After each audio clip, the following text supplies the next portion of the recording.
I'm Helga from Helga's Pennsylvania Cooking. So those of you that have followed my channel for quite a while know that every year at Christmas I read a Christmas story. So this year is no different. I wanted to take this opportunity to thank all of you who subscribe and view and communicate with me or send me letters or whatever. I really appreciate it. Those of you that check in with me over on my Facebook page, Helga's Pennsylvania Cooking, and follow me on Instagram. All of those have a little bit different focus. Instagram, you'll often see what I'm making for meals daily and a little bit of the stuff at the farm. The Facebook page is a little bit more interactive with some recipes and stuff, and of course then I have the YouTube channel here to show you how to make the stuff. But I want to thank all of you for being a part of that. Here this past week, my channel hit 10,000 subscribers, which I never imagined. I thought I'd be lucky if I got 100.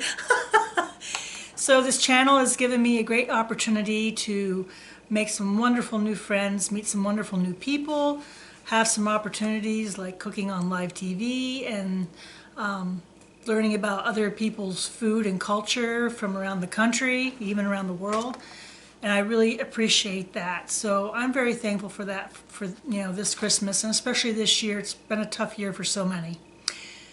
So that leads me to my Christmas story for this year. It's an oldie but a goodie, and I hope you guys like it. And it's called The Gas Station, A Christmas Story.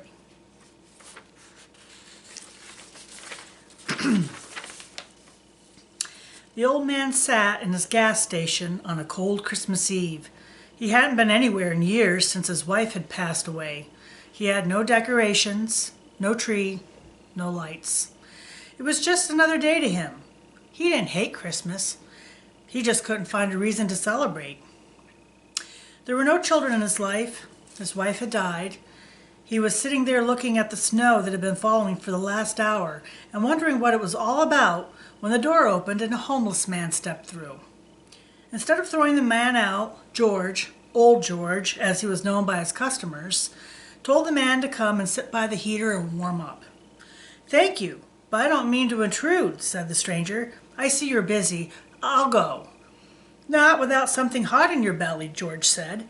He turned and opened the thermos and handed it to the stranger. "It ain't much, but it's hot and tasty. Stew. Made it myself. When you're done with the coffee, and it's fresh." Just at that moment, he heard the ding of the driveway bell. "Excuse me, I'll be right back," George said. There in the driveway was an old '53 Chevy. Steam was rolling out of the front. The driver jumped out. "Mister, can you help me?" begged the driver with a deep Spanish accent. "My wife is with child and my car is broken." George opened the hood. It was bad. The block looked cracked from the cold and the car was dead.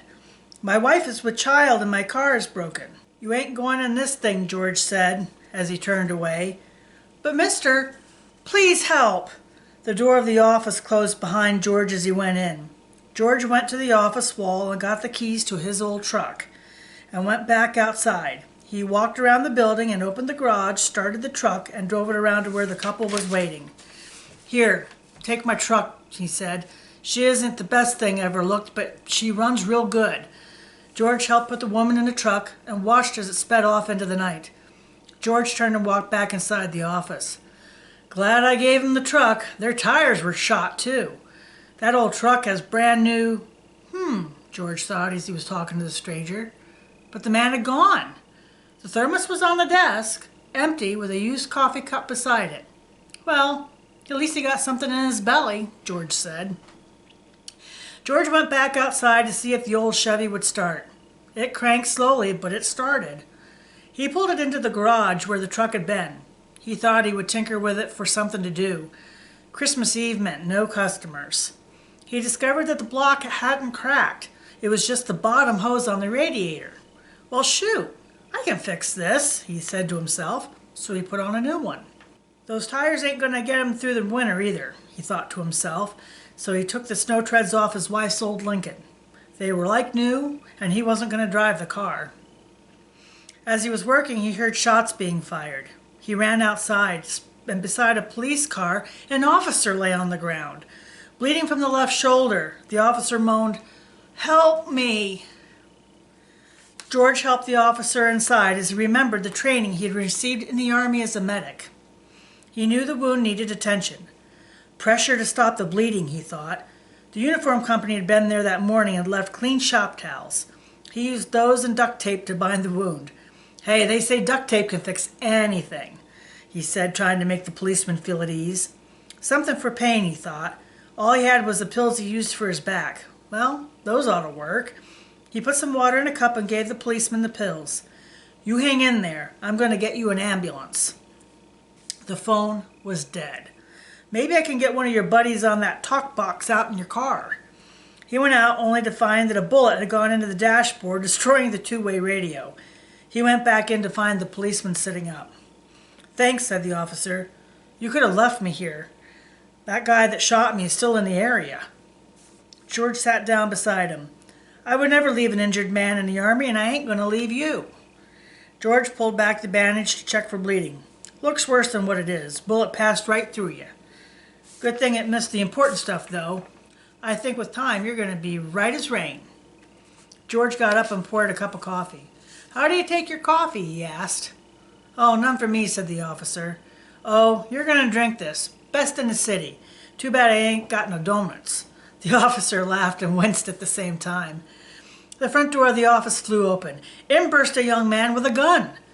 "Give me all your cash! Do it now!" the young man yelled. His hand was shaking, and George could tell that he had never done anything like this before. "That's the guy that shot me!" exclaimed the officer. "Son, why are you doing this?" asked George. "You need to put that cannon away. Somebody else might get hurt." The young man was confused. "Shut up, old man, or I'll shoot you too. Now give me the cash." The cop was reaching for his gun. "Put that thing away," George said to the cop. "We got one too many in here now." He turned his attention to the young man. "Son, it's Christmas Eve. If you need the money, well then here. It ain't much, but it's all I've got. Now put that pea shooter away." George pulled $150 out of his pocket and handed it to the young man, reaching for the barrel of the gun at the same time. The young man released the gun, fell to his knees, and began to cry. "I'm not very good at this, am I?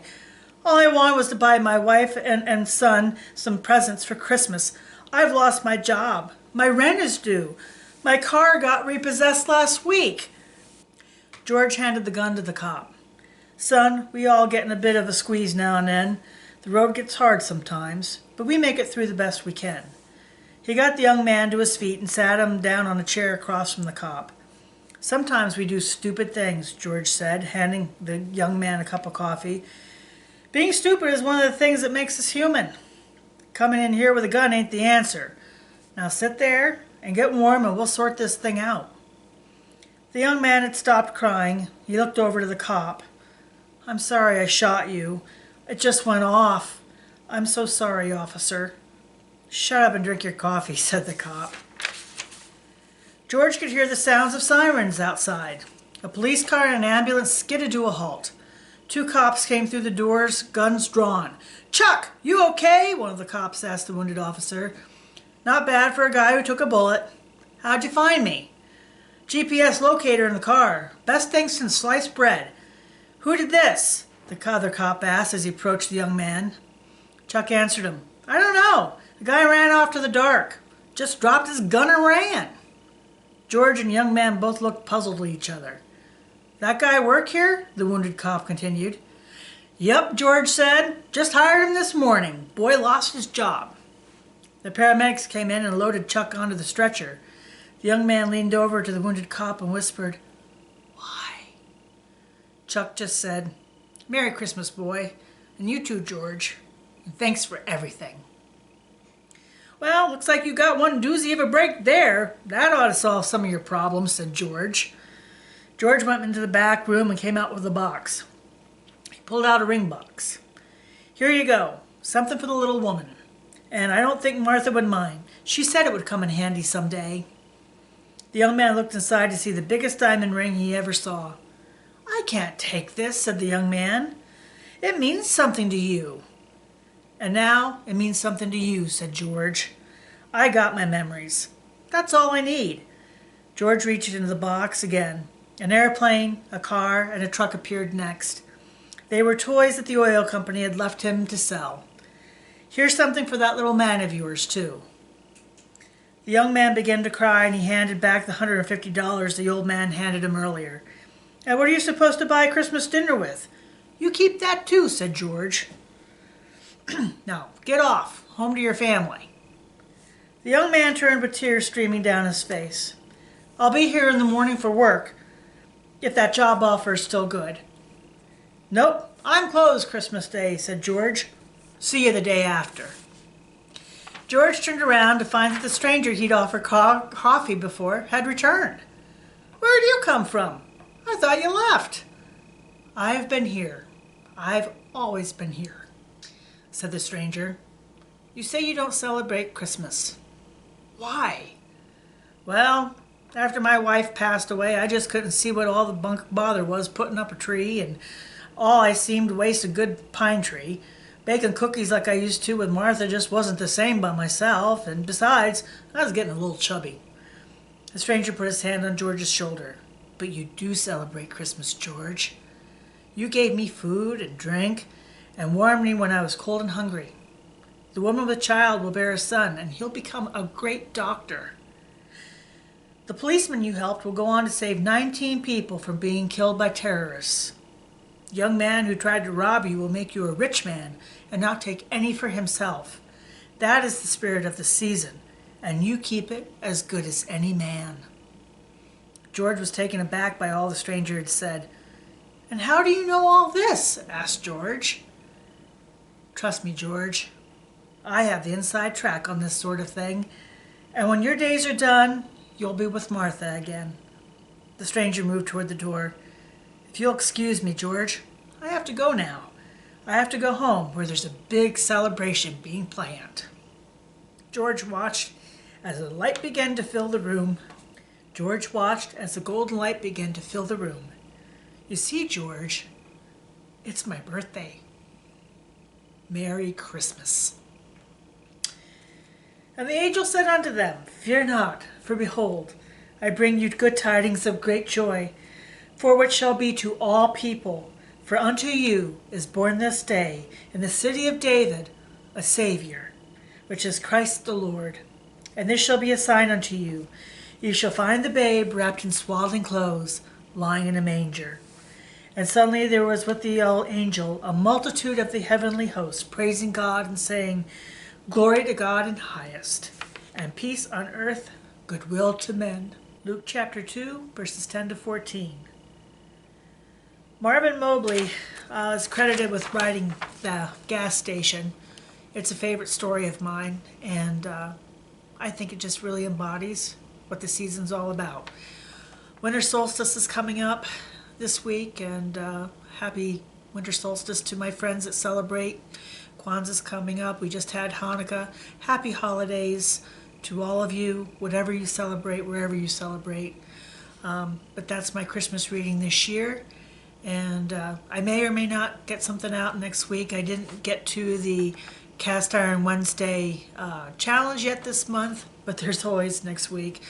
But I wouldn't hold my breath because I got tapped for 2 weeks of overtime working straight through Christmas. So yeah, it's a tough couple of weeks.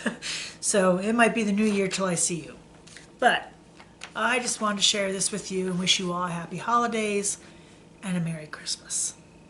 And everyone, thank you.